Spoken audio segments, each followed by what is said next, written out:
These are YouTubers who became criminals, part 1. Up first is Hayes Greer. You guys might remember him from Vine, but recently in 2021, he was arrested after assaulting a man and leaving him with brain damage. He apparently beat up the man and then swiped his phone. Not only did he leave the victim with brain damage, but also a broken left orbital bone, bruised ribs, and even hearing loss. Next is Trey Seisler. He was a YouTuber under the name of Landscape Productions with a total of 320 videos. But on March 20th, 2012, he killed his father, mother, and brother in Waller, Texas. God forgive me, for I cannot forgive myself. With the bodies of his family members shot multiple times underneath. He later admitted to the police that he killed them because he did not want them to know that he planned on shooting up his high school. He was charged with capital murder.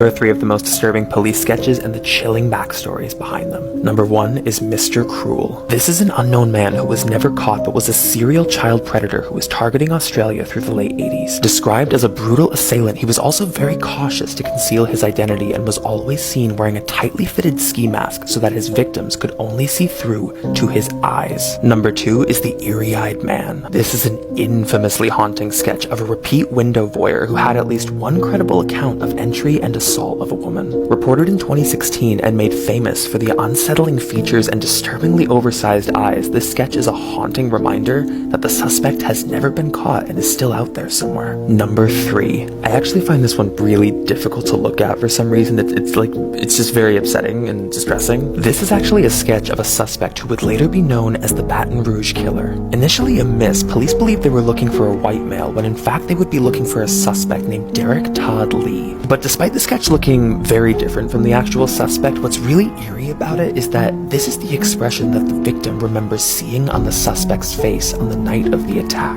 I don't know if it's the slightly distorted features or it's that kind of emotionless stare, but there's something about this picture that just doesn't sit right.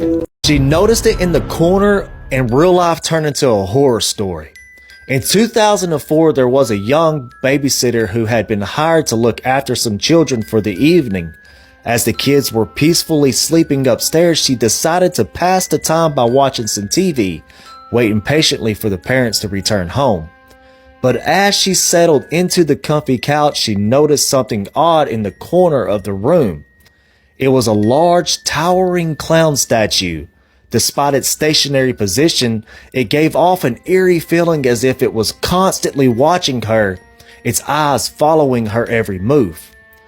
Feeling a bit unsettled, she decided to call the children's father, hoping to make light of the situation. And after ensuring him that the kids were fine, she jokingly asked about the creepy clown statue in the living room. But the line fell silent, and after what felt like eternity, the father's voice cracked through the silence, revealing that they didn't own a clown statue. Fear flooded the babysitter. She dropped the phone, dashed up the stairs, gathered the kids, and ran outside, her shaking fingers dialing 911. Well, the police arrived swiftly, their stern faces disappearing into the house. And then they emerged with the man, the clown statue, who had been hiding under one of the kids' beds with a sharpened screwdriver. A police sergeant called this case the most bizarre he's seen in 30 years. This is the bizarre disappearance of the Trump family. The Trump family was a seemingly normal, hardworking family living in Sylvan, Australia. The parents, Mark and Jacoba, and their 3 adult children, Rihanna, Mitchell, and Ella, all worked on the family's berry farm. Until August 29, 2016, when the entire family up and vanished, leaving their cell phones, credit cards, passports, and no warning. The entire family disappeared. After friends noticed, police went to the Trump home to find it in complete disarray. Their financial records were rifled through as if someone was looking for something, and the home was a mess. It looked like they wanted to be untraceable with a cash-only trip. Mitchell, the Trump son, brought his cell phone, but miles into the trip, his family made him throw it out of the car window. They said it could be used to track them. The family drove all day and all night until reaching the city of Bathurst, and for some reason, Mitchell separated from the family at 7 a.m. The remaining 4 family members continued to drive east toward the Jenolan Caves. Once they arrived, Rihanna and Ella separated from their parents, stole a car, drove to the city of Goulburn, and then reported their parents missing. Then, strangely, the sisters split up. Ella returns home and was greeted by police, and Mitchell arrived home the next morning, and the two seemed fine. But Rihanna was found in a truck bed by a driver almost an hour away. He was driving and felt a kick in the back of his truck. He pulled over to find Rihanna in the back in a complete catatonic state. This man called police. She didn't know who she was, where she was, and they took her to a psych ward. Now just the parents were missing. The two drove towards Melbourne, then separated. They found Jacoba wandering miles away, agitated. She was also taken to the psych ward. Now it's just Mark, and this is where the story takes a creepy turn. One night around 10 p.m., Mark was spotted dangerously tailgating a young couple. The couple was really scared as he was so close to their car they couldn't even see his headlights. The couple pulled over, and Mark pulled up behind them. He got out of the car, started running towards them, randomly stopping in the middle of the road, and just stared at them. He turned and ran into a nearby park and vanished. Nope. Nope. After 6 days, Mark was found wandering down a road and taken in for evaluations. And to this day, no one knows the reason behind this. Police couldn't find any threats against the family, no drug use, no deaths. The family cannot explain it. What do you think happened? This is Peter Scully, one of the worst pedophiles in world history. I'm about to tell you his story, but seriously guys, this one is incredibly disturbing. It's so dark, and viewer discretion is really advised for this video. So Peter Scully, he's still alive. He was from Australia, he had a family there, but he was engaging in criminal activities, and he eventually fled the country and moved to the Philippines. And this is where the darkness really began. While he was in Australia, Peter Scully started up an international child sex abuse ring. The things that were done to these kids are, I can't even talk about them here on TikTok, but he also started up a pay-per-view video service. And with these videos, he was producing CP, but one of the most extreme forms of CP that can possibly be produced. So how did all this happen? Well, when he was out living in the Philippines, Peter Scully had 2 Filipina girlfriends. They would go out to the streets, they would find kids that needed money or looked impoverished, they would bring them back to the house they shared with Peter, and the things that went on afterwards are literally unspeakable. Remember, like I mentioned before, Peter was the head of an international ring of people that enjoyed the abuse of kids, and he provided videos for these clients. But his most infamous video was titled Daisy's Destruction. This video that he produced was so extreme, so hardcore that people on the internet, when they heard about what happened in the video, literally thought that it was an urban legend, and they thought that there was no way this could be real. This is an actual screenshot of the beginning of the video. This is a screenshot from the very beginning of the video. In the video, 3 young girls are repeatedly tortured for hours and hours on end by Peter Scully and his 2 girlfriends from the Philippines.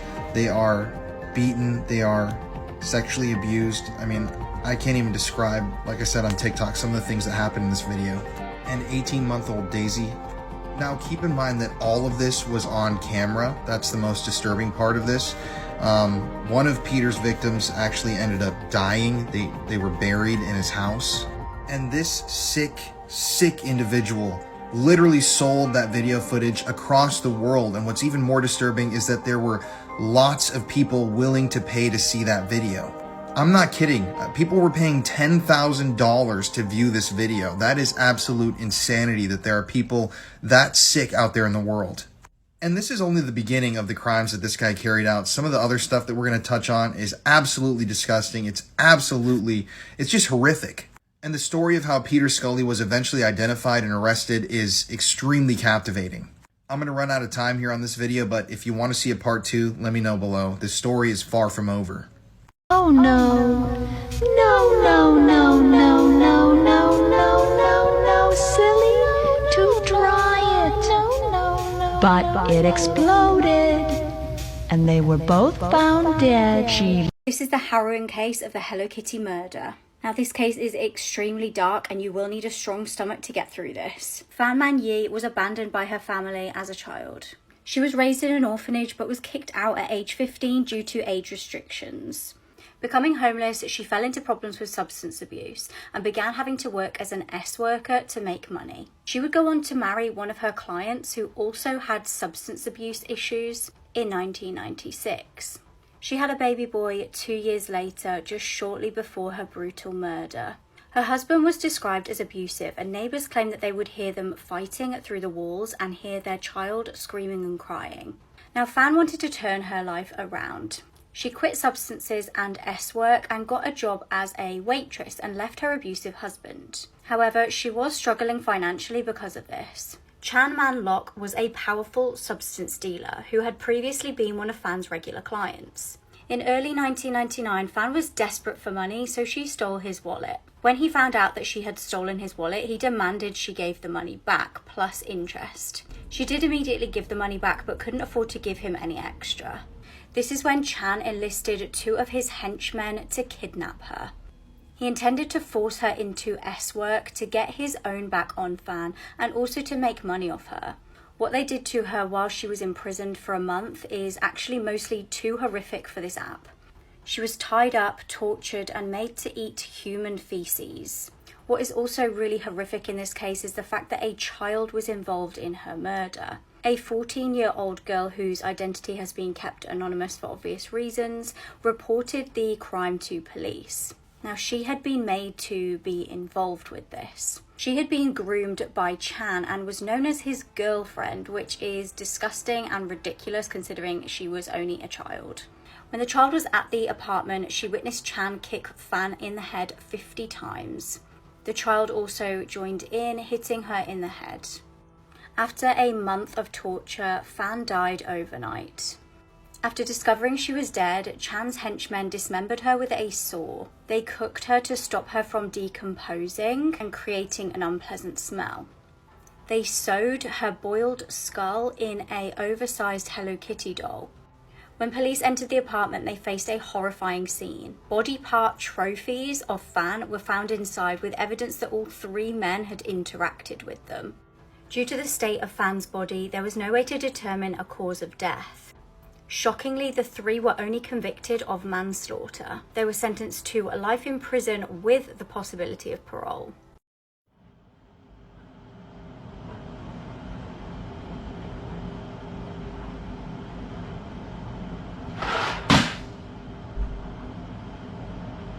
This is Michael Guider from Australia, one of the worst pedophiles in world history. He's also a murderer, and he's also out free in the world right now. Michael Guider was born in 1950 in Australia, and he had a really rough childhood.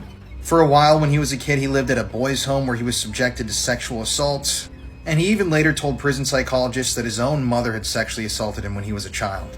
In his younger years, Michael worked as a gardener, he became an expert on Aboriginal culture, and one of the first crimes that he ever committed was when he set his ex-girlfriend's shop on fire. But as he got older, Michael's urges became too strong for him to resist. And this picture, taken from the height of his crime spree where he's holding this file of photos, is deeply disturbing.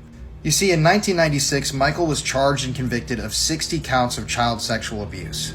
Basically, what he would do is befriend women who had children, then he would act like a babysitter, go over to the house, watch the kids, but while the parents were gone, Michael would give the kids sleeping drugs. He would then repeatedly assault them and photograph the whole process. This dude was really, really sick. But when he was finally arrested in 1995, he actually wasn't arrested for any of those activities. He was arrested this time for fondling 2 7-year-old girls. While in prison, Michael was beaten 2 times, almost to death. He suffered a lot of fractures in his bones and stuff like that. But it's at this point in the story when the attention was turned onto Samantha Knight, a young girl who had been missing for over a decade. Samantha was only 9 years old when she went missing back in the year 1986, but after his arrest, a friend of Michael's came forward and told authorities that he had been talking about Samantha in this weirdly obsessive way in the past. And while at first he denied ever knowing Samantha, eventually Michael admitted to giving the young girl that same drug cocktail that he gave all of his victims. But he claimed that this drug cocktail had gone wrong and he actually ended up accidentally killing young Samantha. But the thing is, when investigators asked him what he did with her body, he just claimed that he forgot what had happened. To this day, nobody has been able to find the body of Samantha Knight. She's still out there somewhere in Australia. And Michael knows where she is, there's no doubt in my mind, but he just won't tell anybody. It's horrific. Now, there are a number of other disappearances that Michael may be linked to, like that of Renee Aitken, who disappeared around the same time frame in 1984.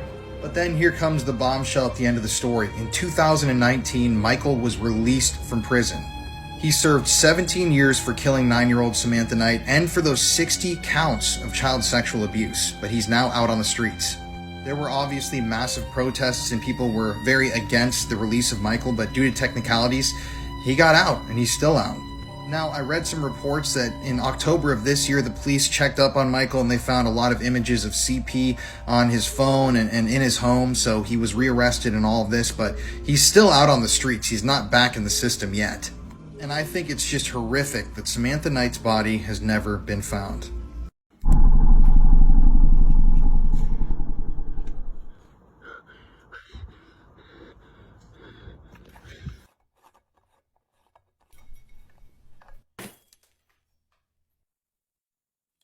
As if butchering this family wasn't enough, the killer then took a shit in their toilet and ate all their ice cream. The Miyazawa family lived in a house in Setagaya, Japan. The family of 4 had been living in the house for a decade, and it was a duplex style, so their grandma actually lived in the unit directly next to them, but they didn't share an entrance. Most of the neighborhood had already moved out at this time. This was partially because the house was right next to a skate park and it would get really rowdy and noisy, and the week before the murders, the dad actually went over and confronted some of the teenagers. A stranger's car had also parked in front of their house, which they found creepy. Animals like cats and rats were also showing up tortured and killed around their neighborhood. On the night of December 30th, 2000, the family was killed around 11:30 p.m. the day before New Year's. The next morning, the grandmother became concerned after finding the phone lines were dead and the killer had actually cut their phone lines. This is when she discovered all 4 family members had been brutally murdered. Police determined that the killer entered the house by climbing a tree and getting in through an open window on the second floor bathroom. This was also the side of the house that was directly facing the skate park. He then strangled their 6-year-old son Ray with his bare hands. The dad, Mikio, must have heard this because he then rushed upstairs and fought the killer, injuring him. The killer stabbed Mikio in the head with a sashimi knife, and it actually broke off inside his head before he moved on to killing the mom and daughter. Yasuko and 8-year-old Nina were the most violently attacked, and this was with a knife from inside the house. What's weird is that the killer then remained inside the house for up to 10 hours. He accessed the family's computer at 1:18 a.m. He also went into their kitchen and drank 4 bottles of tea and ate 4 ice creams. He also left his poop inside the toilet without flushing. Since Mikio injured him while trying to defend his family, the killer also tended to his wounds using the family's first aid kit. From this, the police were able to extract DNA, and they found no matches, but they did find out that the killer was half white, half Asian. Despite the house being filled with dead bodies, the killer also took a nap on the couch. He also must have changed clothes before leaving, because the police found a bucket hat, a scarf, a sweater, a jacket, jeans, and South Korean-made shoes inside the house that didn't belong to the family. The sweater the killer was wearing had only sold 10 units in the Setagaya area and 130 throughout the country, but they still weren't able to track down who bought these. Inside the fanny pack, the police found grip tape, which is often used by skaters, and they also found sand that was connected back to an Air Force base in California. The police have also said that the killer must have been 15 to 30 years old and of a healthy physique since he was able to climb the tree and get into the house. It's surprising that no DNA matches have been found, but it seems likely that this person has ties to the military or maybe even the mob, and that's why they haven't been identified yet.